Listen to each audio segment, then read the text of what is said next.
Olá! A saúde da democracia no mundo é, sem dúvida, uma das questões mais urgentes do nosso tempo. Relatórios bem recentes pintam um quadro, digamos, preocupante. E hoje, a gente vai mergulhar nos dados e nas ideias que estão definindo este momento que é tão crítico. E para começar, vamos direto a um número que é de cair o queixo: 71%. É isso mesmo. Segundo o relatório mais recente do projeto VEDEM, essa é a porcentagem da população mundial que hoje vive em autocracias. Isso dá 5,7 bilhões de pessoas. É um número que simplesmente força a gente a perguntar o que está acontecendo com o mundo. Bom, o que a gente está vendo tem nome e explica bem aquele número de 71%. Os analistas chamam de a terceira vaga de autocratização. Olha, isso não é como os antigos golpes militares, não. É um processo muito mais gradual, que muitas vezes vem de dentro do próprio sistema, onde as liberdades vão sendo corroídas bem devagarinho. E o pior, é uma tendência que não dá nenhum sinal de que vai diminuir. Para a gente conseguir entender esse fenômeno todo, que é bem complexo, a nossa conversa vai ter 5 etapas, ok? Primeiro, vamos olhar para os dados dessa retirada democrática. Depois, vamos investigar a ideologia que alimenta esse novo extremismo. Aí, a gente vai ver como essas ideias saem da margem e chegam no debate principal, analisar uns exemplos bem concretos e, por fim, claro, pensar um pouco sobre o futuro da democracia. Então, vamos começar com os fatos. As manchetes que a gente vê por aí sobre a crise da democracia não são só percepção, não. Elas são baseadas em dados muito rigorosos que mostram um declínio claro que dá para medir. O relatório VEDEM é um dos mais completos que existem e as conclusões dele são bem sérias. Para se ter uma ideia, o nível médio de democracia no mundo voltou a ser o que era em 1985. Ou seja, a gente apagou quase 40 anos de progresso. Conquistas que pareciam super sólidas, como a liberdade de expressão, por exemplo, estão sob ataque em 35 países. No total, 45 países estão ativamente se tornando menos democráticos. É um processo que afeta a vida de bilhões de pessoas diretamente. Mas os números, sozinhos, contam só uma parte da história. Para a gente entender o porquê disso tudo, a gente precisa olhar para a transformação ideológica que está servindo de combustível para muitos desses movimentos. E não é uma simples repetição do passado, é uma adaptação bem sofisticada para os nossos tempos. É aqui que a gente vê uma mudança fundamental de estratégia. O extremismo clássico, vamos pensar no nazismo, era baseado num racismo biológico bem explícito, que falava de raças superiores, raças inferiores. A chamada nova direita fez uma espécie de rebranding inteligente dessa ideia. Eles criaram o conceito de etnopluralismo. A retórica não é mais nós somos melhores, e sim nós somos diferentes e cada um deve ficar no seu lugar. O argumento vira a defesa da cultura, entende? Mas o objetivo final, que é a segregação e a exclusão, continua o mesmo. E essa ideologia toda acaba se cristalizando numa narrativa muito poderosa e perigosa, a teoria da grande substituição. A ideia, que não tem nenhuma base em fatos, é de que as populações nativas, geralmente brancas e cristãs, estão sendo de propósito substituídas por imigrantes com a ajuda de elites globalistas. É uma teoria da conspiração que funciona muito bem, porque ela gera medo e aponta culpados, transformando ansiedades sociais em puro ressentimento. E essa teoria não fica só no campo das ideias, infelizmente. Como a gente vê aqui, de forma bem trágica, ela tem consequências violentas e mortais.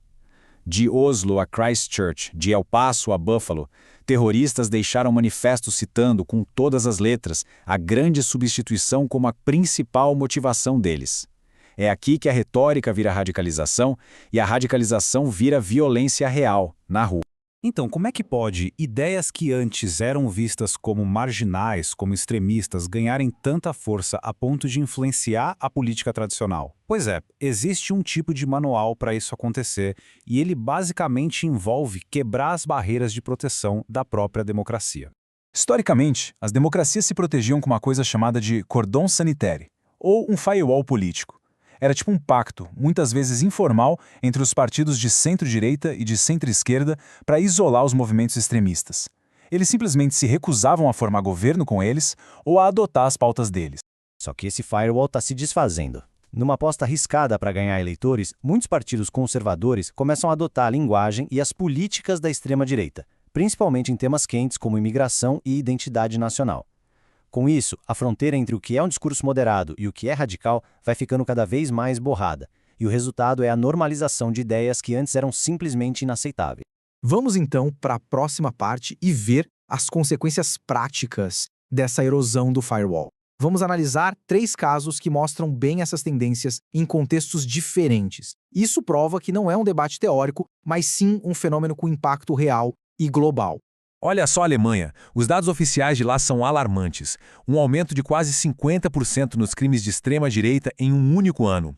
E o ponto crucial é que as próprias autoridades alemãs ligam esse aumento diretamente à agitação da rede da nova direita e suas conexões com partidos políticos. Fica clara a ligação direta entre o discurso de ódio e a ação criminosa. O Brasil é um exemplo muito vivo tanto do declínio quanto da resiliência. Os dados do VDEM mostram uma queda bem forte nos indicadores democráticos a partir de meados da década de 2010, mas, ao mesmo tempo, mostram também uma recuperação notável depois da eleição de 2022. É um caso que mostra como a autocratização pode sim ser freada por uma reação da sociedade em favor da democracia. Já nos Estados Unidos, o mesmo relatório VDEM aponta uma erosão bem significativa no índice de democracia liberal.